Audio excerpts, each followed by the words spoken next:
So நின்ற இடத்துல அப்படியே இருக்கிற மாதிரியே வந்து தளர்வாக வைத்து வார்ம் அப் பயிற்சிகள் எக்ஸசைஸ். அப்படியே மெதுவா ஓட ஆரம்பிங்க. உங்களுடைய அப்படி உடல்ல ஏதாவது ஒரு டைட்னஸ், ஒரு ஒரு ஸ்ட்ரெஸ் ஏதாவது இருந்தா அதெல்லாம் வந்து ரிலீஸ் பண்ணிட்டு மெதுவா இருந்த இடத்துலயே ஓடுங்க.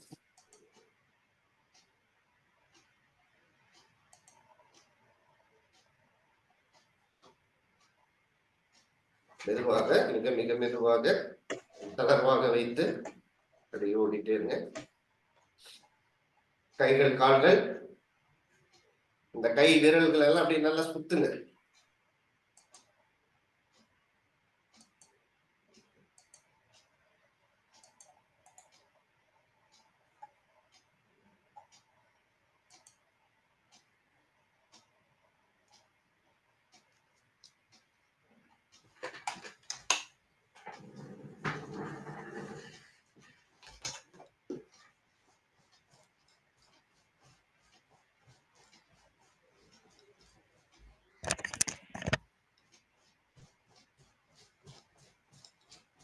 நல்லா அப்படி சுத்தணும் மெதுவா.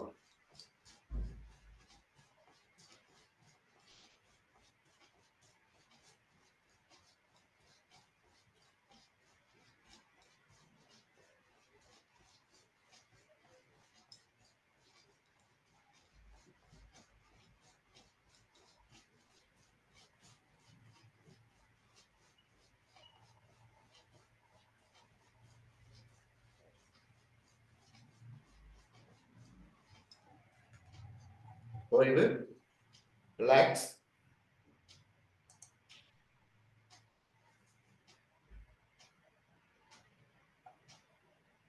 அப்படி ஸ்கிப்பிங், run attacks.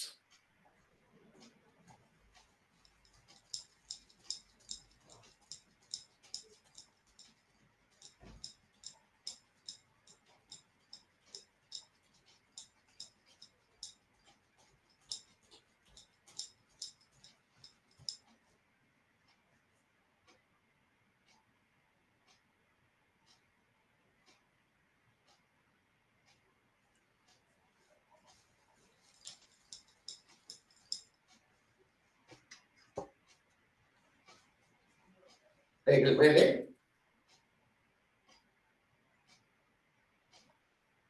இந்த ஹிப் அப்படி ரொட்டேட்.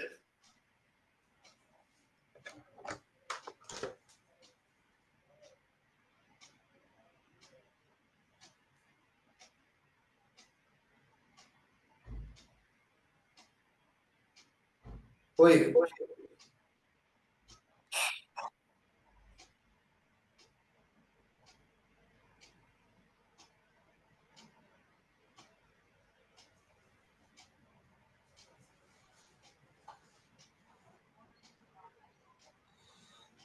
மூச்சை சமநிலைப்படுத்திக் கொள்ளுங்கள்.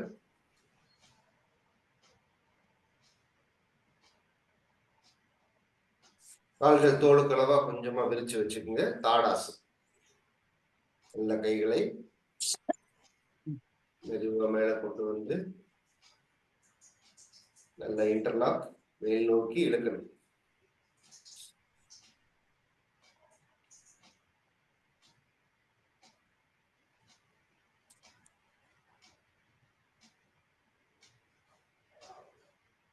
நல்ல அந்த முதுகில் வந்து இழுக்கணும். நேற்றுதான் ஒரு ஆர்டிக்கல் படிச்சேன். ஒரு சிறப்பான ஒரு ஆசனம் அப்படின்னு இதை பத்தி கொடுத்திருந்தாங்க. நல்ல அந்த ஸ்பைனல் கார்டை வந்து நம்ம இழுக்கிறோம் ஃபுல்லா.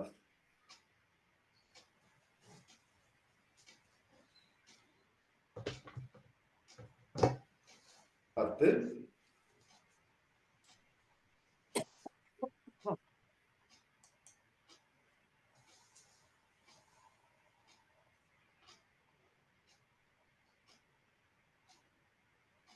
20. அப்படி தலையை கீழே இறக்கி 3 20 டைம்ஸ். 1, 2, 3, 5, 6, 7, 8, 9, 10, 11, 12.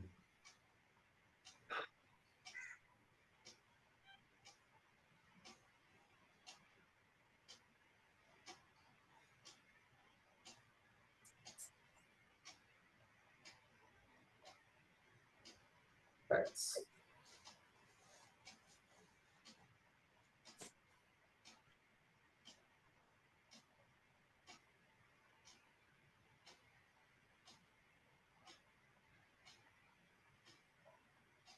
இடது கை இடுப்புல வச்சுங்க, வலது கை அப்படி கொண்டு வந்து மேல நல்லா மூச்சு எடுத்து அப்படி சரிச்சு.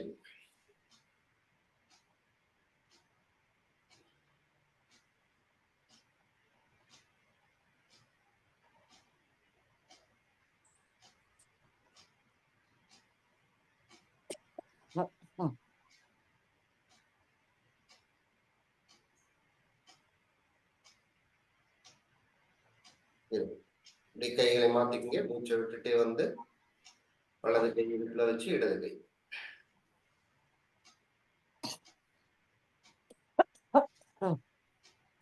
நல்ல அந்த கைகள் வந்து காதோடு சேர்ந்து இருக்கும். Hold, normal breath.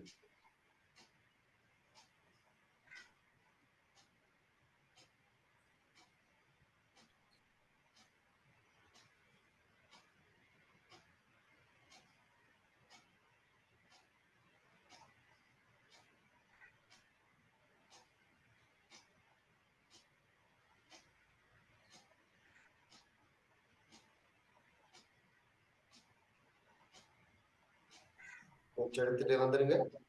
இடது கை மேலே, வலது செய்யலாம். 1 ரைட் லெஃப்ட், 2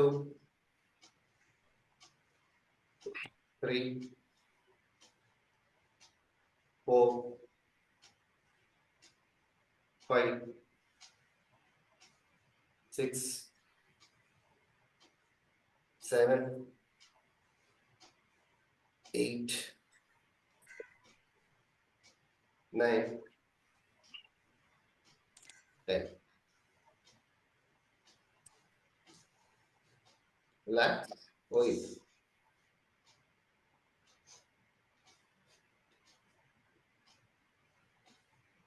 கால்களை கொஞ்சம் நல்லா விரிச்சு வச்சு, கால்களை விரித்து வைத்து திரிகோணாசனம். நல்ல இடது காலை நல்லா திருப்பிக்கிங்க. இடது தலையை திருப்பி இந்த கைகள் ரெண்டையும் வந்து நீட்டிங்க. இடது கால் கொஞ்சம் முன்னாடி வந்து நல்லா மூச்சு எடுக்கணும். மூச்சு எடுத்துட்டு அப்படி மூச்சை விட்டு கொண்டே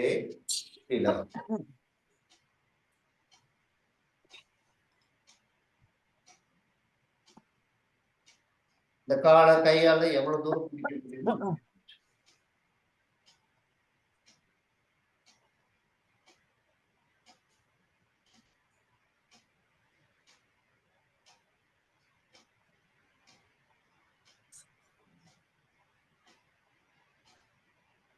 10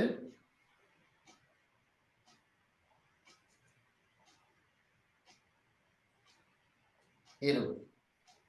மூச்சு எடுத்துட்டு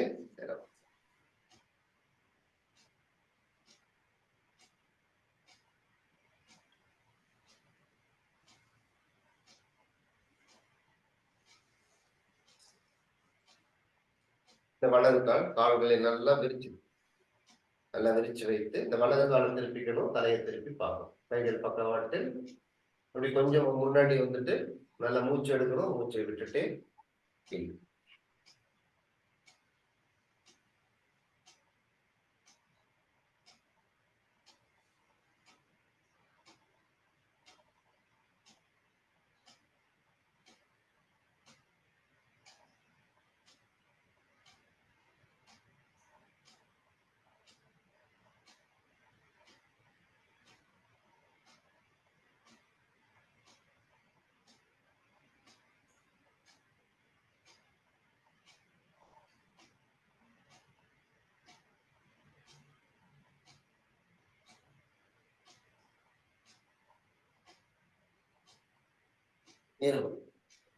மூச்சு எடுத்துட்டு நேரம் செய்யலாம். ஓய்வு. ஓய்வு எடுத்து இன்னொரு தடவை திரிகோணாசனம் பண்ணலாம். நல்ல கால்களை விரிச்சு வச்சுங்க. எந்த அளவுக்கு விரிக்க முடியுமோ விரித்துட்டு இடது கை இடது காலை திருப்பிக்கணும். தலையை திருப்பிக்கணும். கைகள் பக்கவாட்டுல மூச்சு எடுத்து கொஞ்சமா முன்னாடி வந்து மூச்சை விட்டுட்டே இடது கை இடது கால் முடி.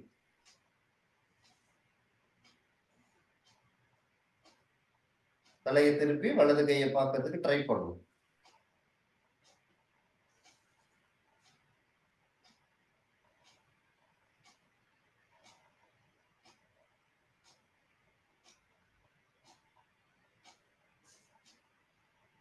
பத்து,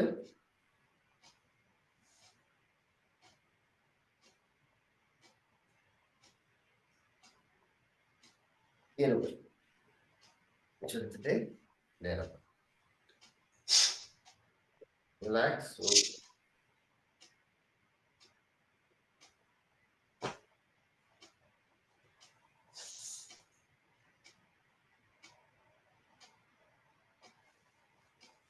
வலது காலை திருப்பிக்கணும். அந்த மாட்டில் தலையை திருப்பிட்டு கொஞ்சம் முன்னாடி வந்து மூச்சு எடுத்து மூச்சு.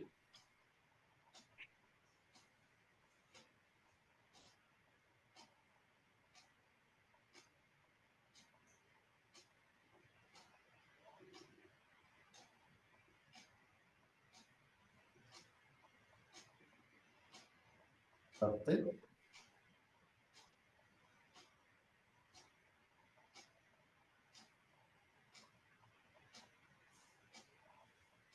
20. மூச்சு எடுத்துட்டு ரிலாக்ஸ், ஓய்வு. அப்படி உட்காந்து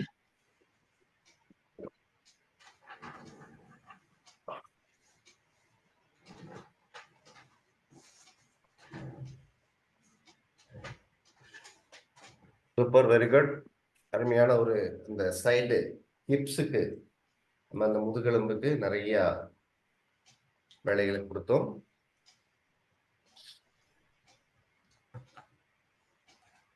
நாடி சுத்தி பிராணாயாமம்.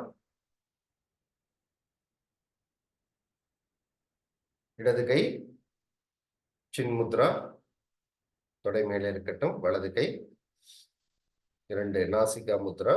இடது வலது வலது இடது 10 டைம்ஸ். மெதுவா மூச்செடுத்து மூச்சை விடுங்க. கண்களை மூடி அந்த உணர்வோட செய்யணும்.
ரிலாக்ஸ், ஓய்வு.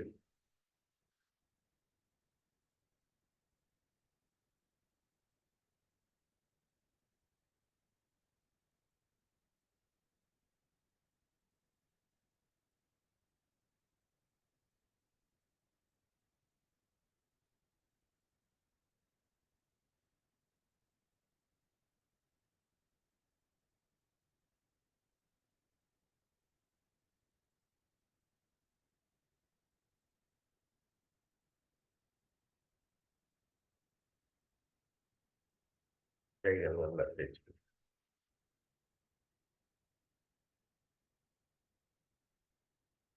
கண்கள், தலை, உடல் முழுவதும்.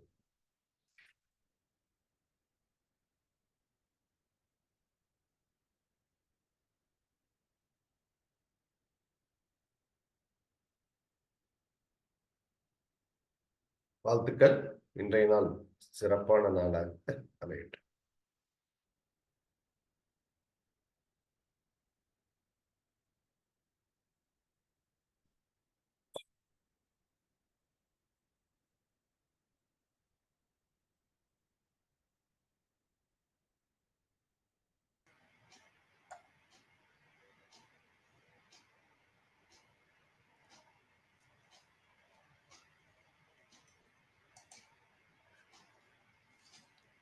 ஸோ ஒரு அற்புதமான காலை வேளையில் சிறப்பான ஒரு பயிற்சியை செஞ்சுருக்கோம். உடம்பு எந்த அளவுக்கு ஸ்டிப்பாக இருக்குது அப்படிங்கிறது வளையும் போது தான் தெரியுது. அங்கங்கே பிடிக்குது நல்லாவே. ஸோ அந்த பிடிப்பெல்லாம் டாக்டர் டிகே எடுத்து விட்டார். ஸோ அடுத்த நிகழ்வாக நம்ம ஆரோக்கியத்தை பற்றி பார்க்கலாம்.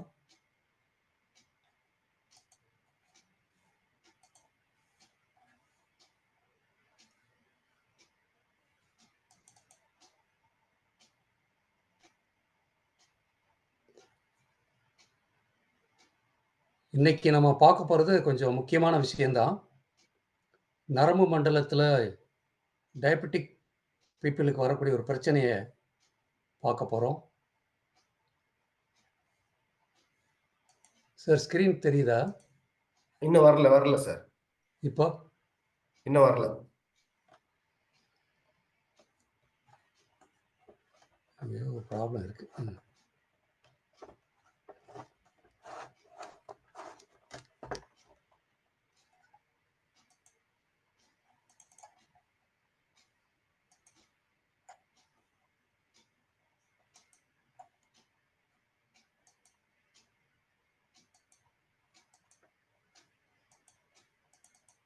உங்கள் ஸ்க்ரீன் க்ளோஸ் பண்ணிட்டீங்களா? க்ளோஸ் ஆயிடுச்சு.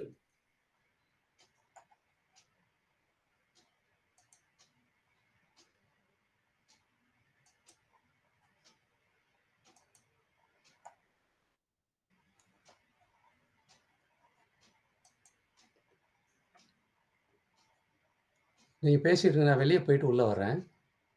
சரி. நீங்கள் அது பாயிண்ட் பேசிடுங்க.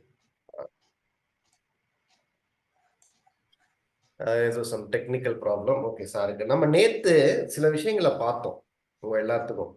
அதாவது என்ன பார்த்தோம்னா, த பெஸ்ட் ஹேபிட்ஸ், அந்த வீடியோ கூட போட்டிருந்தேன். Best habits for the successful people.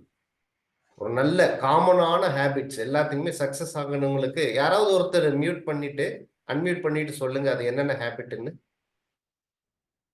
எந்த அளவுக்கு நீங்க புரிதல் இருக்குதுன்னு. நேற்று யாரெல்லாம் அட்டென்ட் பண்ணீங்க? எல்லாரும் அட்டென்ட் பண்ணீங்க நேற்று.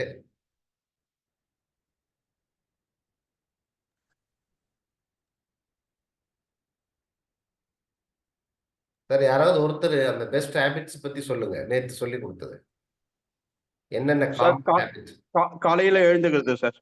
Okay super. நேத்து வந்து அட்டாமிக் ஹேபிட்ஸ்ல பண்ணது வந்து cue, environmental design, habits stacking, அதுக்கப்புறம் வந்து make it mindful, appreciate your efforts. Appreciate your எஃபர்ட்ஸ்ன்ற அந்த பாயிண்ட்ஸ் வந்து அந்த அட்டாமிக் ஹேபிட்ஸ் புக்ல அது இல்ல அது நீங்க EFT பத்தி சொல்றீங்க. நம்ம best habits for common people. Common people. Okay. நேத்து ஒரு காமனா வந்து சக்சஸ்ஃபுல் ஆனவங்களுக்கு ஒரு 5 ஹேபிட் இருக்கும் காமனா. அதாவது காலையில எழுந்துக்கிறது. சார் சொன்னது ஓகே. ஒரு பாயிண்ட் காலையில உடற்பயிற்சி regular. Very good, super. Obvious, make it obvious. Eating, make it obvious. அத தெளிவா அது அதாவது அது இம்பார்ட்டன்ட்டா இது பண்ணணும். அந்த ஹேபிட்ட முக்கியமா எடுக்கணும். Planning sir, planning. சரி, ஓகே, வெரி குட். எல்லாம் ஓரளவுக்கு சொல்றீங்க. பட் அதை நான் சொல்லிடுறேன். ஏர்லி மார்னிங் கெட்டப், வேக்கப் இன் த ஏர்லி மார்னிங். காலையில் எழுந்திருப்பது எல்லாருக்குமே காமனா. காலையில எந்திரிக்காதவங்க யாருமே வந்து சக்சஸ்ஃபுல் ஆனதா சரித்திரமே இல்லை. ஏன்னா அந்த அளவுக்கு நம்மளுக்கு அந்த பிரம்ம முகூர்த்தம் ஒரு 5 மணிக்கு எந்திரிக்கிறதுல வந்து நம்ம உடலுக்கு தேவையான அத்தனை விஷயங்களும் வந்து நம்மளுக்கு கிடைக்கும். ஓசோன் படலம், அந்த படலம் வந்து நல்லா ஓப்பன் ஆகுறதுனால அந்த மூச்சு பயிற்சி நம்ம அக்குபஞ்சர்ல பாத்தீங்கன்னா அந்த 3 to 5 தான் வந்து மூச்சு பயிற்சி லங்ஸுக்கு உண்டான டைம். அந்த லங்ஸ் வந்து நல்லா அதனுடைய சக்தி ஓட்டம் இந்த ஒவ்வொரு 2 மணி நேரம் வந்து ஒரு சக்தி ஓட்ட பாதை ஒன்னொன்னுக்கும் இருக்கும். அப்ப இந்த லங்ஸுக்கு உண்டான பாதைன்னு பாத்தீங்கன்னா அந்த டைமிங்ஸ் வந்து 3 to 5. அதனாலதான் பிரம்ம முகூர்த்தத்துல எந்திரிச்சு நம்ம மூச்சு பயிற்சிகளை செய்யணும். எந்த பயிற்சிகளா பாஸ்திரிக்கா இது வந்து அவ்வளோ ஒரு நன்மையை தரக்கூடியது. அந்த சக்தி ஓட்ட பாதை தடை இல்லாமல் சிறப்பா அதுல ஓடக்கூடியது. ஸோ அந்த காலையில் எந்திரிக்கிறதுல அது சொல்லிட்டே போகலாம். 1/2 மணி நேரம் பேசுவேன் நான். அந்த காலையில் எந்திரிக்கிறதுல என்னென்னலாம் பெனிஃபிட்ஸ், நம்ம செல்ஸ் எப்படி உருவாகும், நம்ம செல்ஸுக்கு வந்து எப்படி ரீஜெனரேஷன் கிடைக்கும், அது ஒரு பெரிய ஒரு ப்ளஸ் பாயிண்ட் நம்மளுக்கு. அடுத்தது வந்துட்டு ரெகுலர் எக்ஸசைஸ், கரெக்டாக ரெகுலராக எக்ஸசைஸ் பண்ணோம். நம்ம வந்து கரெக்டாக விடாமல் அந்த டைமை வந்து நம்ம ரெகுலர் எக்ஸசைஸ், அது எந்த எக்ஸசைஸாக இருக்கட்டும், வாக்கிங் போகிறீங்களோ அல்லது நம்ம யோக பயிற்சிகள் பண்ணுறீங்களோ இல்லை எக்ஸசைஸ் பண்ணுறீங்களோ அல்லது எங்கேயாவது வந்துட்டு ஜிம்முக்கு போகிறீங்களோ, ஏதோ ஒரு ஆக்டிவிட்டிஸ், நம்மளுடைய ஆக்டிவிட்டிஸ் இருந்தால் தான் நம்மளுடைய பஞ்சபூதத்தில் நான் சொல்லியிருப்பேன் பஞ்சபூத சக்தி எப்படி ஆற்றல் கிடைக்குதுன்னு. அப்போ ஒரு ரெகுலர் எக்ஸசைஸ். அடுத்தது ஈட்டிங் ஹெல்த்தி ஃபுட்டு. நம்மளுடைய இந்த காஷியஸாக நம்மளுடைய மைண்டு வந்து ஒரு ஓப்பன் மைண்டில் இருந்து நம்ம அந்த உணவை வந்து நம்ம சாப்பிடணும் கரெக்டாக, எக்ஸாக்டாக ஹெல்த்தி ஃபுட்டு. நம்ம வந்து நம்ம அந்த அறிவோடு சாப்பிடணும். எப்போவுமே சாப்பிட்றப்ப நம்ம என்ன சாப்பிட்றோம், அதில் என்ன சத்துக்கள் இருக்குது, இது வந்து நம்ம உடலுக்கு தேவையானதா இல்லையா அப்படிங்கிறது வந்து நம்ம புரிந்து அறிந்து மென்று ருசித்து ரசித்து சாப்பிடணும். இதுதான் வந்து அந்த சாப்பாட்டினுடைய ஒரு இது. இப்படி நீங்கள் எப்பெல்லாம் சாப்பிட ஆரம்பிச்சுறீங்களோ உங்கள் ஆரோக்கியம், உங்களுடைய வாழ்நாளில் நிறைய வெற்றிகளை நீங்கள் சந்திக்க முடியும். ஸோ ஈட்டிங் குட் ஹேபிட்ஸ், இது ஒரு விஷயம். அடுத்தது வந்து நம்ம என்ன பார்த்தோம்னா நம்பிக்கை, நம்மளை நாம நம்பணும். அந்த 5 பாயிண்ட்டுங்கிறது வந்து நம்மை நாமே வந்து ஒரு கான்ஃபிடென்ட்டாக நம்பி இருக்கணும்.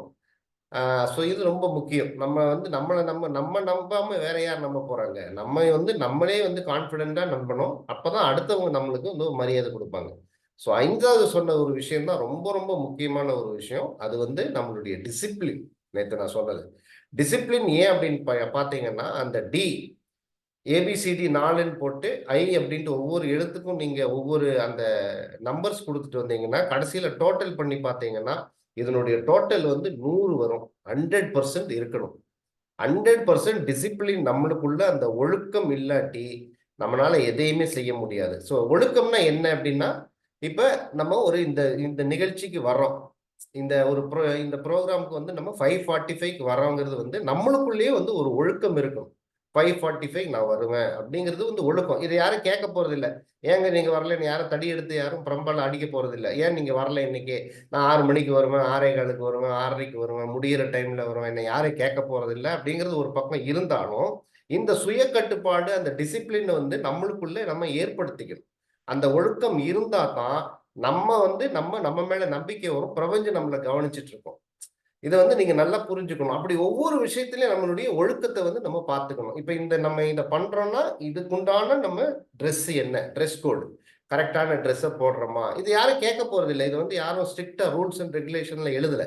ஆனா நீங்க உங்களுக்குள்ள ஒரு ஒழுக்கத்தை ஏற்படுத்திக்கணும். இப்ப நம்ம இதே வந்து இப்ப நாங்க இந்த ஒரு யோக பயிற்சி, மூச்சு பயிற்சி இதெல்லாம் நம்ம சொல்லி கொடுத்துட்டு இருக்கிறோம். இஎஃப்டி பத்தி சொல்லி கொடுத்துட்டு இருக்கிறோம். இதே நீங்க 10,000 ரூபாய் கட்டி ஒரு மாஸ்டர்கிட்ட போய் கத்துக்கிட்டீங்கன்னா அவங்க வந்து சில ரூல்ஸ் அண்ட் ரெகுலேஷன் வச்சிருப்பாங்க. இத்தனை டைமுக்குள்ள நீங்க உள்ள வரணும், இத்தனை டைமுக்குள்ள வந்து நீங்க இந்த ட்ரெஸ்ல தான் வரணும், ட்ரெஸ் கோட்ல அப்படின்னு வந்து ரூல்ஸ் அண்ட் ரெகுலேஷன் வச்சிருப்பாங்க. அந்த 10,000 rupees நம்ம பேமெண்ட் பண்ணி ஒரு விஷயத்த கத்துக்கும் போது நம்ம அதை கரெக்டா ஃபாலோ பண்ணுவோம். ஏன்னா நம்மளுக்கு அந்த ஒரு வேல்யூ தெரியும். ஓகே, நம்ம வந்து ஒரு பேமெண்ட் பண்ணி ஒரு பெரிய விஷயத்த நம்ம கத்துட்டு இருக்கிறோம், அதனால அந்த வேல்யூல வந்து நம்ம பண்ணுவோம். ஆனா இப்ப வந்து நம்ம இந்த விஷயத்துல என்ன எடுக்கிறோம்னா, ஓகே பரவாயில்ல, யாரும் கேட்க போறது இல்லை, நம்ம விருப்பம், எந்த ட்ரெஸ்ல வேணாலும் போகலாம் வரலாம். ஒரு நாளைக்கு நான் வரமாட்டேன், ஒரு நாளைக்கு இப்படியெல்லாம் வந்து நம்ம சில விஷயங்கள் இருக்குது இல்லைங்களா. ஸோ இதுதான் டிசிப்ளின். இந்த சுய ஒழுக்கத்தை வந்து நம்மளுக்குள்ள நம்ம கொண்டு வரணும். ஸோ அந்த 5 விஷயத்தை தான் நம்ம பார்த்தோம். ஸோ இப்போ நம்ம ப்ரேயருக்கு போயிடலாம். போடுங்க சார், ஆன் பண்ணுங்க.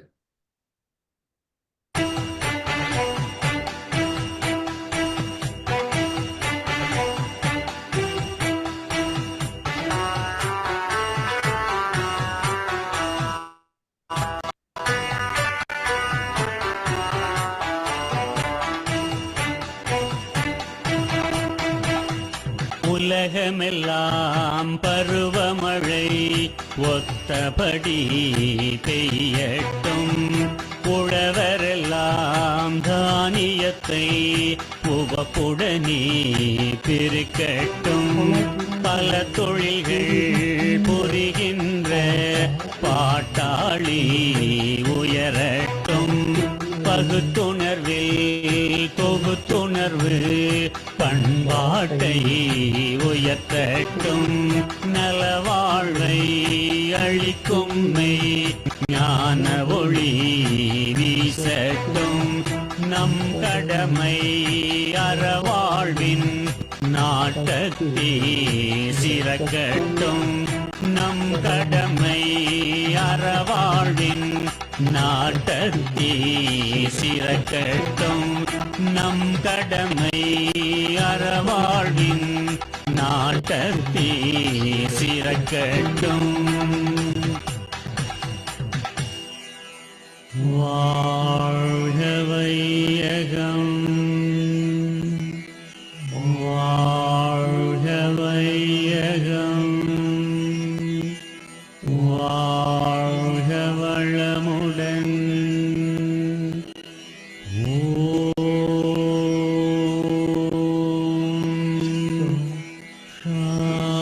சாந்தி சாந்தி சாந்தி.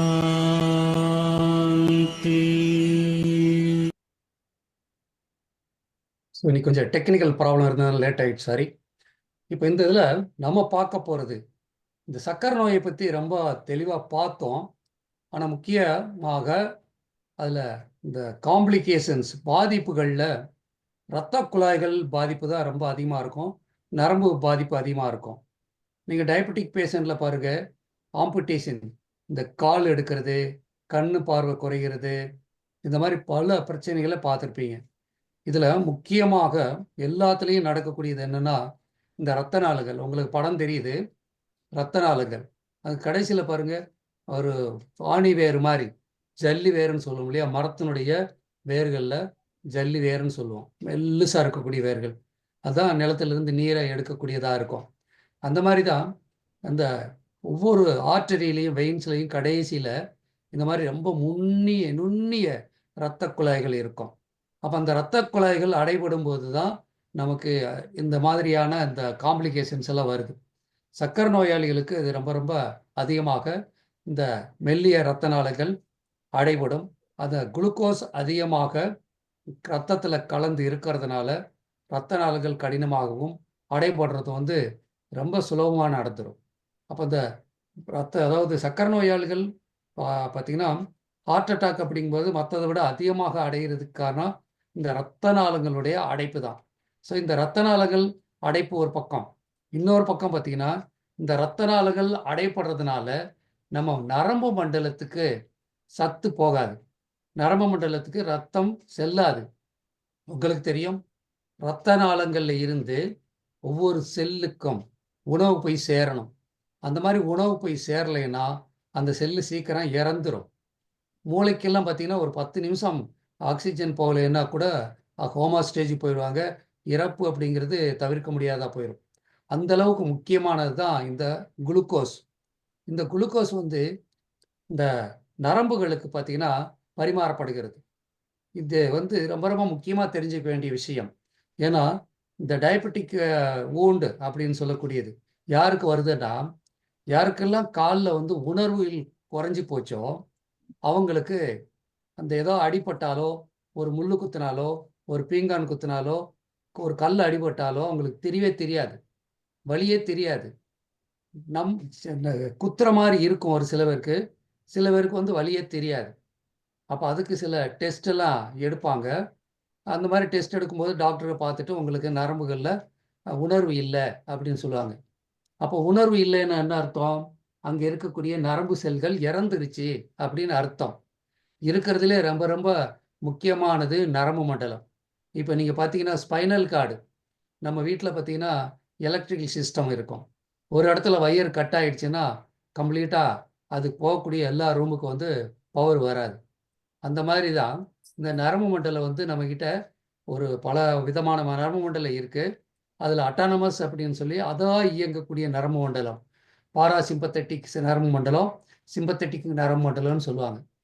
இது வந்து 2 பிரிவாக பிரிச்சிருப்பாங்க.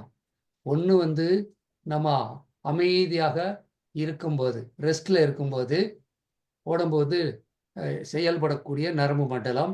அது வந்து டைஜஸ்டிவ் அந்த நேரத்தில் சிறப்பாக நடக்கும். ரெஸ்ட் அண்டு டைஜஸ்டிவ் ரெஸ்பான்ஸ்னு சொல்லுவாங்க. இன்னொரு நரம்பு மண்டலம் வந்து ஃபைட் ஆர் ஃப்ளைட் ரெஸ்பான்ஸ் சொல்லுவாங்க. அதாவது உங்களுக்கு ஒரு பயமுறுத்தல், அச்சுறுத்தல் வரும் பொழுது உங்கள் நரம்பு மண்டலம் எப்படி செயல்படும் அப்படிங்கிறது. இந்த 2 நரம்பு மண்டலத்தையும் செயல்பாடுகள் வித்தியாசமாக இருக்கும். இப்போ இதில் இந்த ரெஸ்ட் அண்ட் டைஜஸ்டிவ் அப்படிங்கிறதுல ஒரு சின்ன எக்ஸாம்பிள் நீங்கள் பாருங்கள். இந்த மாதிரி அமைதியாக இருக்கும்போது உங்களுடைய சலைவா ப்ரொடக்ஷன் வந்து அதிகமாக இருக்கும். ரெஸ்ட்லையும் நீங்கள் அந்த டைஜஸ்டிவ் மோடில் இருக்கும்போது, பாராசிந்தட்டிக் நர்வ் சிஸ்டம் இருக்கும்போது உங்களுக்கு சலைவா எச்சில் வந்து அதிகமாக இருக்கும். ஹார்ட் ரேட் வந்து கம்மியாக இருக்கும். நான் ஒரு 2 எக்ஸாம்பிள் மட்டும் சொல்கிறேன், புரிஞ்சுக்கோங்க. அதே மாதிரி ஃபைட் ஆர் ஃப்ளைட் ரெஸ்பான்ஸ், ஏதோ ஒரு புலியை பார்த்துட்டீங்க, ஒரு பாம்பை பார்த்துட்டீங்க, இந்த நேரத்தில் வந்து சலைவா ப்ரொடக்ஷன் கம்மியாயிடும், ஹார்ட் ரேட்டு இன்க்ரீஸ் ஆகும். ஏன்னா இப்போ உங்களுக்கு டைஜஸ்டிவ் சிஸ்டம் வந்து உங்கள் கம்ப்ளீட் பாடி ஸ்டாப் பண்ணும். அந்த எனர்ஜியை பூரா பார்த்தீங்கன்னா நீங்கள் தப்பிச்சு ஓடுறதுக்காக ஹார்ட்டுக்கு மாற்றி விட்டுரும். அப்போ ஹார்ட் வந்து பம்பிங் அதிகமாக இருக்கும். ஏன்னா ஓடுறதுக்கு வந்து உங்களுக்கு அதிக சத்து வேணும், குளுக்கோஸ் தேவைப்படும். இப்போ ஹார்ட் வந்து அதிகமாக பம்ப் பண்ண ஆரம்பிக்கும். அட்ரிலின் நல்ல தூண்டப்பட்டு அந்த சுரப்பி வந்து வேகமாக வேலை செய்ய ஆரம்பிக்கும். இத்தனை மாற்றங்களும் உங்கள் சுற்றுப்புற சூழ்நிலையை நீங்கள் பார்க்கக்கூடிய ஒரு செயலை வச்சு நடக்குது அப்படின்னா எவ்வளவு அற்புதமான ஒரு செயல். நீங்கள் பாருங்கள், ஒரு சுவிட்ச் ஆஃப் பண்ணுறீங்க, லைட் ஆஃப் ஆகுது, அதை ஆன் பண்ணுறீங்க, லைட் எரியுது. அந்த மாதிரி ஒரு சிஸ்டம் நம்ம உடம்புல இருக்குது அப்படின்னா எவ்வளோ பெரிய ஆச்சரியமான சிஸ்டம் பாருங்க. இதில் இந்த நரம்பு மண்டலம், ஸ்பைனல் கார்டு ரொம்ப ரொம்ப மெயினானது. அதனால தான் ஸ்பைனல் கார்டு அடிபட்டுறவங்களுக்கு நரம்பு சார்ந்த பிரச்சனைகள் வரும், கைகால் வராமல் போகும், அவங்களால நடக்க முடியாதுங்கிறதெல்லாம் நீங்கள் பார்த்துருப்பீங்க. இப்போ இந்த நரம்பு மண்டலம் இந்த ஸ்பைனல் கார்டில் L1, L2, CY, C4 அப்படின்னு பெரிய ஒரு அமைப்பு இருக்கும் இல்லையா, இந்த டிஸ்காக இருக்கும். அதுலேருந்து நரம்புகள் வந்து ஒவ்வொரு ஆர்கானுக்கு போகும். இப்போ எடுத்துக்காட்டாக பார்த்தீங்கன்னா நம்ம பிளாடர் வந்து நமக்கு லாக்கில் இருக்கும், அப்படியே மூடி இருக்கும். இதை கட்டுப்படுத்துறது யாரு? இந்த நரம்பு மண்டலத்தில் இருக்கக்கூடிய ஒரு நரம்பு தான் அந்த பிளாடரை மூடி வச்சிருக்கு. அப்படி இல்லைன்னா ஓப்பனில் இருந்தால் என்ன ஆகும்? யூரின் போயிட்டே இருக்கும், திறந்து விட்ட டேப் மாதிரி போயிட்டே இருக்கும். கரெக்டாக இந்த நரம்பு மண்டலம் செயல்படும் போது பிளாடர் கரெக்டாக மூடி இருக்கும். நமக்கு யூரின் போகணும் அப்படிங்கிற அந்த உணர்வு சிக்னல் வரும் பொழுது ஆக்சுவலாக இந்த பிளாடர் வந்து ரிலீஸ் ஆகும், யூரின் போகும். யூரின் போன உடனே திரும்பி அந்த ஸ்பிங்டர்னு சொல்லக்கூடியது க்ளோஸ் ஆகிக்கிறோம். நீங்கள் பாருங்கள், ஒரு இடத்துக்கு போகிறீங்க, நண்பர் வீட்டுக்கு போகிறீங்க, அங்கே பாத்ரூம் போகிறதுக்கு வசதி இல்லை கேட்க நீங்கள் சங்கடப்படுறீங்க, வீட்டுக்கு ஒரு 1/4 மணி நேரத்துக்கு கழிச்சு போயிடலாம் அப்படின்னு ஒரு முடிவு எடுக்கிறீங்க. அப்போ யூரின் வர்ற எண்ணம் கூட ஸ்டாப் ஆகுறதை நீங்கள் பார்த்துருப்பீங்க. அதே மாதிரி ரொம்ப நேரம் அடக்கிட்டு இருந்தால் உங்களுக்கு தலைவலி வர ஆரம்பிச்சிருக்கும், அதையும் நீங்கள் பார்த்துருப்பீங்க. ஒரு மாதிரி அன்னீசியாக இருக்கும், தலைவலி வர மாதிரி இருக்கும். அப்போது இந்த உடம்பு வந்து உணர்வுகள் அடிப்படையாகவும் என்விரான்மெண்ட் அடிப்படையாகவும் வேலை செய்யுதுன்னா அதை கட்டுப்படுத்தக்கூடிய வேலை யார் செய்கிறாங்க? நுண்ணிய நரம்பு மண்டலம் செய்யுது. இந்த நரம்பு மண்டலம் எப்போ பாதிக்கப்படும்? உங்கள் உடம்புல குளுக்கோஸ் கண்டென்ட்டு இந்த நரம்பு மண்டலத்துக்கு ரத்த நாளங்கள் கொடுக்கலைன்னா பாதிக்கப்படும். இப்போ இதில் பாருங்க, ஒரு பக்கம் லைட்டாக அந்த ஒரு எல்லோ கலரில் ஒரு தண்டு மாதிரி இருக்கிறது வந்து நரம்பு, இந்த பக்கம் இருக்கிறது ஆர்டரி. இந்த ஆர்டரி இங்கே பார்த்தா பெருசாக இருக்குது, பட் இது வந்து கேபிலரி, பெரிய நுண்ணிய இரத்த நாளம். இந்த இரத்த நாளத்திலிருந்து பாருங்க அந்த நரம்புக்கு ரத்தம் போகுது. இந்த மாதிரி போகக்கூடிய ரத்தம் நரம்பு மண்டலத்துக்கு வேண்டிய ஆக்சிஜன், குளுக்கோஸு எல்லாத்தையும் கொடுத்து அதை இயங்க வைக்கிது. எப்போ இந்த இரத்த நாளத்தில் அடைப்பு ஏற்பட்டு அந்த ரத்தம் சிறப்பாக இந்த நரம்புக்கு போகலையோ அப்போ தான் உங்களுக்கு அந்த டிங்கிலிங் ஸ்டார்ட் ஆகுது. டிங்கிலிங் என்ன, எனக்கு சத்து பத்தலைன்னு சொல்லி உங்கள் நரம்பு சொல்லக்கூடியது. அதுக்கப்புறம் செல்கள் பூரா அந்த குளுக்கோஸோ ஆக்சிஜன் இந்த மாதிரி எல்லாம் கிடைக்காதனால இறந்து போகும். இறந்து போன அப்புறம் பார்த்தீங்கன்னா அங்கே வந்து உணர்வு இருக்காது. அப்போது உணவு வேணும், எனக்கு குளுக்கோஸ் வேணும்னு கேட்குற நிகழ்வு டிங்கிலிங்னு வச்சுக்கிட்டா உணர்வே இல்லாத நிலை, அங்கே செல்லு டெத் ஆயிடுச்சுன்னு அர்த்தம். அப்போ இந்த மாதிரி சூழ்நிலையில் நமக்கு அடிப்படுது அப்படிங்கும்போது அங்கே புண்ணு ஆகும். இங்கே நோய் விஷயத்தினுடைய செல்கள் போகலை, அங்கே குளுக்கோஸ் போகலை, ஆக்சிஜன் போகலை, அந்த புண்ணு ஆறவே ஆறாது. ஆறாத புண்ணு என்ன அப்படின்னா அழுகி போய் அதுக்கப்புறம் மெல்ல அடுத்த இடத்துக்கு மேலே மேலே கொஞ்சம் பரவ ஆரம்பித்து பெரிய குழி விழுகும். நீங்கள் டயபெட்டிக் பேஷண்ட்டுடைய பாதங்களை பார்த்துருந்தீங்கன்னா தெரியும், ஒரு மிகப்பெரிய குழியாக இருக்கிறத பார்க்க முடியும்.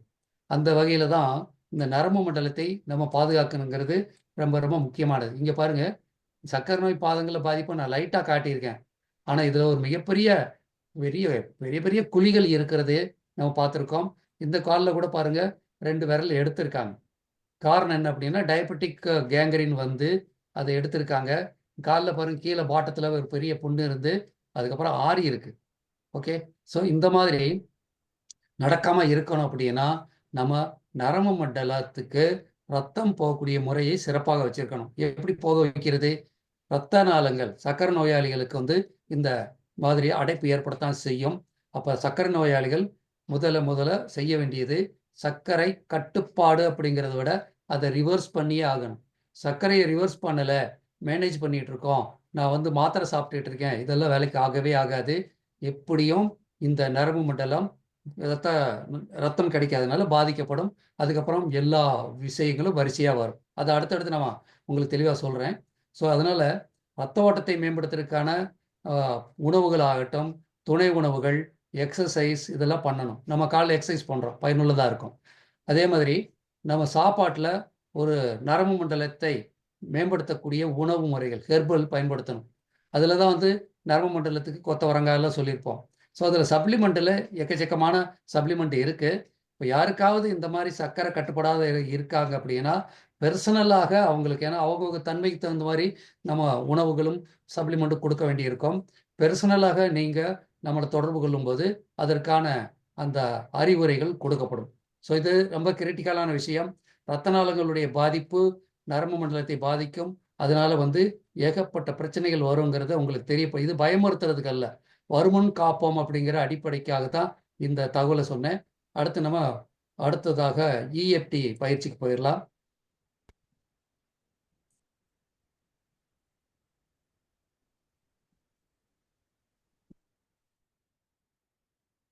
ஓகே, ஸோ நம்ம கடந்த சில நாட்களாக இந்த இஎஃப்டியை பற்றி பார்த்துட்டு இருக்கிறோம், எமோஷனல் ஃப்ரீடம் டெக்னிக். ஸோ நம்ம இதுக்கு முன்னாடி வந்து நான் இந்த டிசிப்ளின் பற்றி சொன்னதில் வந்து நிறைய பேர் ஆன் டைம் கரெக்டாக வந்துடுறீங்க, அவங்களுக்கெல்லாம் வாழ்த்துக்கள்.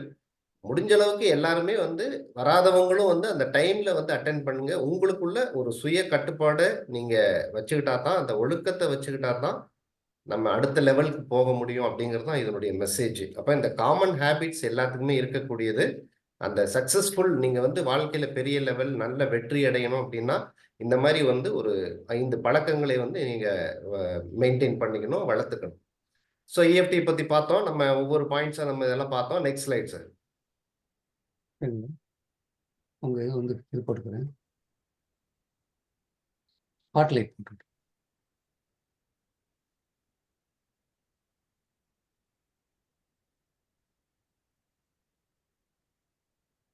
வந்துச்சா?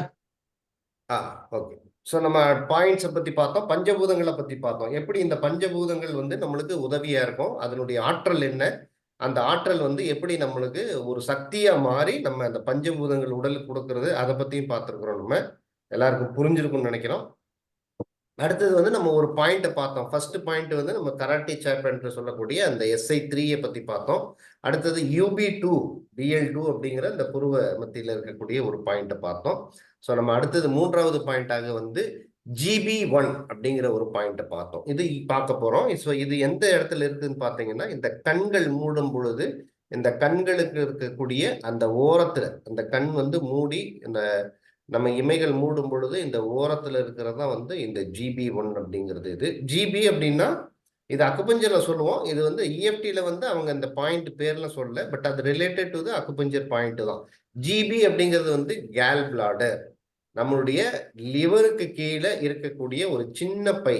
அதுலதான் வந்து நம்மளுடைய அந்த நம்ம செரிக்கக்கூடிய ஒரு அந்த ஹார்மோன் வந்து நம்மளுக்கு ஸ்டோர் ஆயிருக்கும். ஸோ புரிஞ்சுங்களா? லிவர் வந்து நம்மளுக்கு பைல் ஜூஸ் அப்படிங்கிற ஒரு ஹார்மோனை வந்து ப்ரொடியூஸ் பண்ணும். இந்த பைல் ஜூஸ் தான் வந்து நம்மளுடைய ஃபுட்டை டைஜஸ்ட் பண்றதுக்கு உதவியா இருக்கும். இந்த பைலினுடைய ஸ்டோரேஜ் தான் வந்து இந்த கால் பிளாடர். இந்த கால் பிளாடர்ல தான் வந்து அது ஸ்டோர் ஆகிருக்கும். எப்பெல்லாம் உணவுகள் போகுதோ, அதுவும் குறிப்பா ஃபேட்டி உணவுகளை வந்து இது செரிக்கக்கூடிய தன்மையை கொண்டது. இது எப்பெல்லாம் ஃபேட் அதிகமா இருக்குதோ, ஸ்மால் இன்டெஸ்டைன்ல போகும் பொழுது நம்மளுடைய கொழுப்பு சத்துக்களை வந்து ஜீரணிப்பதற்கு இந்த கால் பிளாடர் இருக்கக்கூடிய அந்த பைல் ஜூஸ் தான் வந்து நம்மளுக்கு உதவியா இருக்கும். இது ரெண்டு கலக்கும் போதும் அந்த ஃபேட்டை வந்து உடைத்து அந்த ஃபேட்டை வந்து செரிமானம் செய்யக்கூடிய சக்தியை கொண்டதான் இந்த கால் பிளாடர். இந்த கால் பிளாடருடைய சேனல் அப்படின்னு பார்த்தீங்கன்னா மொத்தம் 44 புள்ளிகள் இருக்குது. இதுல 44 பாயிண்ட்ஸ் இருக்குது.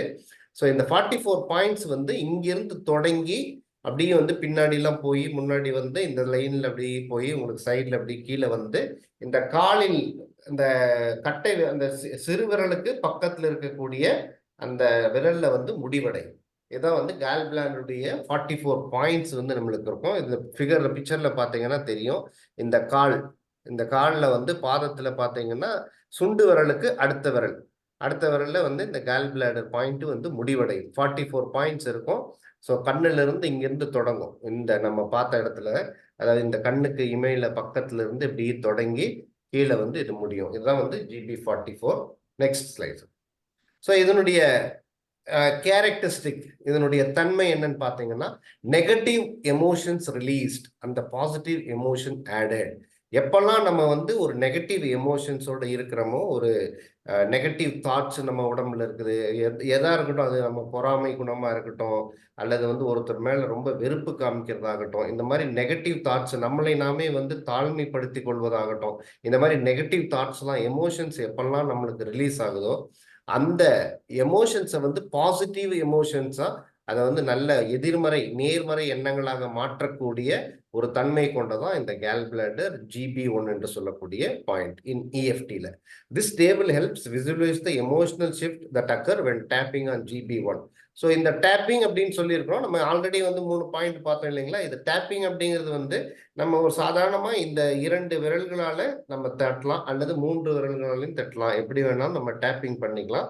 இப்போ இந்த இடத்த வந்து நம்ம டேப் பண்ணுறதா இருந்தால் ஒரு மினிமம் 7லிருந்து ஒரு 9 முறை 7 to 9 டைம்ஸ் வந்து இந்த இடத்த வந்து நம்ம டேப் பண்ணோம். ஸோ நம்ம 3 பாயிண்ட் பார்த்தோம் இல்லைங்களா? முதல்ல இருந்து நம்ம டேப் பண்ணி பார்ப்போம் இதில். ஸோ இந்த இடத்துல எப்படி தட்டணும் சார்? ஒரு விரல்ல ஒரு கையில தான் தட்டணுமா, 2 கையில தட்டணுமா அப்படின்னா, 1ல தட்டினாலும் அது வேலை செய்யும், அல்லது 2 கைகளையும் வந்து அந்த பாயிண்ட்டை வந்து நம்ம தட்டும் பொழுதும் டேப்பிங் பண்ணும் போதும் அது வேலை செய்யும். அது உங்களுடைய கன்வீனியன்ஸ் தான். நீங்க எப்படி இருக்கிறீங்களோ அந்த இடத்துல நீங்க ஒரு விரல்ல கூட ஒரு கையில கூட நீங்க இந்த டேப்பிங் வந்து கொடுத்துடலாம். அடுத்தது UB2 வந்து நம்ம டேப் பண்றோம். ஸோ இந்த இடத்துல ஒரு 2 விரல்களை வைத்து இந்த புருவத்தின் தொடக்கத்துல நம்ம டேப் பண்ணிட்டோம். இது வந்து அடுத்த பாயிண்ட். 3வது பாயிண்டாக GB1. ஸோ இந்த இடத்த வந்து ஒரு 7லிருந்து 9 முறை நம்ம இந்த பாயிண்ட்டை வந்து டேப் பண்றோம். Moving from negative restrictive emotions to positive empowering ones. So நெகட்டிவ்ல இருந்து பாசிட்டிவ்க்கு மாற்றக்கூடிய தன்மை கொண்டதான் வந்து இந்த GB1. Negative emotions released, positive emotion added, indecision and uncertainty, clarity and focus. நல்ல கரெக்டான ஃபோக்கஸ் நம்மளுக்கு கிடைக்கும், கிளாரிட்டியா இருக்கும். நம்மளுடைய எண்ணங்கள், நம்மளுடைய பார்வை வந்து ரொம்ப கிளாரிட்டியா இருக்கும். Fear of taking action. ஒரு விஷயத்தை நம்ம எடுக்கும்போது அதுல பயம் எப்படி இருக்கும், அது நம்ம செய்யலாமா வேண்டாமா, பயந்த சுபாவம் இருக்கிறவங்களுக்கு வந்து கரேஜ் அண்ட் கான்ஃபிடென்ஸை கொடுக்கும், நல்ல தைரியத்தை கொடுக்கும், தைரியமா செய்யலாம். இதை வந்து ஒரு விஷயத்தை செய்யணும்னு நினைக்கிறீங்க, அதுல வந்து முதல்ல ஸ்டார்ட் பண்றதுக்கு உங்களுக்கு பயம் இருந்துச்சுன்னா அந்த கரேஜ் அண்ட் கான்ஃபிடென்ஸை கொடுக்கக்கூடியது. Anger and resentment. ஸோ நம்ம ஆங்கர் பார்த்துருக்குறோம். இந்த லிவரே அப்படிங்கிறது வந்து அதனுடைய எமோஷன் முக்கியமா வந்து ஒரு கோபத்தன்மை தான். இந்த கோபத்தை குறைக்கக்கூடியது காமன் எமோஷனல் பேலன்ஸ். ஏன்னா கோபப்படுறவங்களுக்கு பார்த்தீங்கன்னா கண்டிப்பா அந்த கண்ணில் வந்து சிவப்பு இருக்கும். இந்த கண் அப்படிங்கிறதே வந்து நம்மளுடைய இந்த வுட்டு அந்த லிவர் அண்ட் கால் பிளாடர் வந்து ரிஃப்ளெக்ட் பண்ணக்கூடிய ஒரு உறுப்பு தான் இந்த கண்ணு. இந்த கண்ணுல வந்து நம்ம தெரிஞ்சுக்கலாம் அவங்களுடைய லிவர் எவ்வளவு கெட்டு போயிருக்குது அப்படிங்கிறத. அப்ப அந்த கோவத்தை குறைத்து நல்ல ஒரு காம் அண்ட் எமோஷனலை வந்து கொடுக்கும். Frustration with progress or procrastination. Frustration அப்படிங்கிறது வந்து நம்மளுடைய மன உளைச்சல் தான். மன உளைச்சல், ஆன்சைட்டி இதெல்லாம் இருக்கிறவங்களுக்கு டிசீவ்ஸ்னஸ் அண்ட் ஆக்ஷனை வந்து கொடுக்கும். Impatience and irritability, patience with relations, நல்ல ஒரு அமைதியான பொறுமைத்தன்மையை கொடுக்கக்கூடியது. Hopelessness and lack of direction, motivation and purpose. Hopeless அதாவது நம்பிக்கையின்மை இருக்கிறவங்களுக்கு இது மோட்டிவேட் பண்ணக்கூடிய பல தன்மைகளை வந்து கொண்டதான் இந்த கேல் பிளாடர் சேனல். இது வந்து சேனல்ங்கிறது வந்து நம்மளுடைய மெரிடியன் பாயிண்ட்ஸ். இந்த பாயிண்ட்ல இருக்கக்கூடிய முக்கியமான புள்ளி தான் வந்து இந்த இஎஃப்டியில் எடுத்திருக்கிறோம். இந்த இஎஃப்டியில் எடுக்கும் பொழுது நம்ம இந்த பாயிண்ட்டை டேப் பண்ணும்போது இந்த மாதிரி எமோஷனல் சேஞ்சஸ், இதில் குறிப்பாக இஎஃப்டியில் வந்து நம்ம ட்ரீட்மெண்ட் பண்ணுறதே வந்து இந்த எமோஷனல் சேஞ்சஸ் வந்து பேலன்ஸ் பண்ணக்கூடியதான் வந்து நம்ம இது செஞ்சுட்டு இருக்கிறோம். ஸோ இதுதான் அடுத்த நம்ம பார்த்த ஒரு 3வது பாயிண்ட். அடுத்தது நம்ம நாளைக்கு வந்து அடுத்த பாயிண்ட்டை பற்றி பார்ப்போம். நேரம் இதில் சாரு சொன்ன மாதிரி பார்த்தீங்கன்னா, இந்த செகப் சைடு பாருங்க கம்ப்ளீட்டாக நெகட்டிவ், ரைட் சைடில் பூரா பாசிட்டிவ். அப்போ இந்த பாயிண்ட்டை சார் சொன்ன மாதிரி 7 முறை 9 முறை தட்டிட்டு நீங்கள் உங்கள் ஒரு ஸ்டேட்மெண்ட் பின்னாடி நம்ம கம்ப்ளீட் மட்டும் அந்த ஸ்டேட்மெண்ட்டை சொல்லிக் கொடுப்போம். ஒவ்வொரு பிரச்சனைக்கான ஸ்டேட்மெண்ட் சொல்லும் பொழுது கம்ப்ளீட்டாக அது பாசிட்டிவாக மாறும். அப்போ நீங்கள் எல்லா காரியங்களையும் சிறப்பாக பண்ண முடியும். இஎஃப்டி அப்படிங்கிறது ரொம்ப ப்ரூவ்டு மெத்தேடு, கிளினிக்கலாக ப்ரூவ் பண்ணியிருக்காங்க. தட்டும் பொழுது உங்களுக்கு அந்த பாயிண்ட் ஆக்டிவேட் பண்ணி ஹெல்த் இம்ப்ரூவ் ஆகும். கூட அடிஷ்னலாக நீங்கள் என்ன நினைக்கிறீங்களோ எல்லாம் அடையும். ஒரு அற்புதமான ஒரு கலை தான் இஎஃப்டி. அடுத்து நாளைக்கு வேற பாயிண்ட்டில் நம்ம மீட் பண்ணலாம். நன்றி, வாழ்த்துக்கள், வணக்கம். வணக்கம் சார். அது 7 முறை 9 முறை சொன்னீங்களா சார்? அதுக்கு மேற்கொண்டு எதனா செய்யலாமா இல்லை அவ்வளோதான் செய்யணுமா சார்? புரியல, என்ன கேட்டீங்க சார்? இந்த தட்டும் போது அந்த 7 முறை 9 முறை சொல்லியிருக்கீங்க. ஆமா, அதுக்கு மேலேயும் அதிகமா செய்யலாமா இல்ல அவ்வளவுதான் செய்யணுங்களா? இல்ல 9 முறை தட்டினாவே போதுமானது. ரொம்ப வந்து தட்ட வேண்டாம். இது 3 முறை நம்ம 4 முறை வந்து இதை தட்ட வேண்டியது இருக்கும். ஒவ்வொரு ரவுண்டா பண்ணணும். அதெல்லாம் கடைசியில வரும் உங்களுக்கு. அதனால 9 முறை ஒரு இடத்துக்கு தட்டும் போது ஓகே ஆகுது. சரி, நீங்க 9 to 10 முறை, அதாவது அதிகமா தட்டுறதுனால எந்த விதமான சைடு எஃபெக்ட் இல்லை. பட் இது ஒரு முறை மட்டும் தட்டுறது இல்லை. நம்ம ஒவ்வொரு ஃப்ரேஸ் இதுல கொடுக்கக்கூடிய அந்த ஃப்ரேஸ் தான் ரொம்ப முக்கியம். அதுதான் நாங்க கடைசியில கொடுப்போம், நாங்க சொல்லி கொடுப்போம். இது என்ன ஸ்டேட்மெண்ட்டை நம்ம கொடுத்து அந்த ஆழ் மனதுல பதிவு செய்யறோம் அப்படிங்கிறது தான் முக்கியம். அப்போ ஒவ்வொரு டர்ன், ஒவ்வொரு ரவுண்ட்ல வந்து ஒவ்வொரு ஸ்டேட்மெண்ட் நம்ம ஆழ் மனதுக்கு கொடுக்கணும். அப்ப நீங்க ஒரு இடத்தையும் வந்து இப்படி வந்து 9 முறை தட்டிட்டு வந்தோம்னாவே போதுமானது. ஸோ அந்த இடத்துல நம்ம 10 பண்ணும்போதே நம்மளுக்கு தேவையானது வந்துடும் அதில். அதனால நீங்கள் 9 ஒரு 3 முறை பண்ணும்போது உங்களுக்கு 18 கிட்டத்தட்ட ஒரு 27 முறை ஆயிரும் அதில். ஸோ அது அதிகமாக தட்டுறதுனால எந்த விதமான சைடு எஃபெக்ட்ஸும் இல்லை. தட்டிக்கலாம், உங்களுக்கு வேணும்னா அதை வந்து நீங்கள் டேப் பண்ணலாம், தப்பு ஒன்றும் கிடையாது. ஓகே சார், நன்றி சார். ஓகே, நன்றி, வணக்கம், வாழ்க வளம். வாழ்க. Okay, thank you. நிறைவு. நன்றி சார்.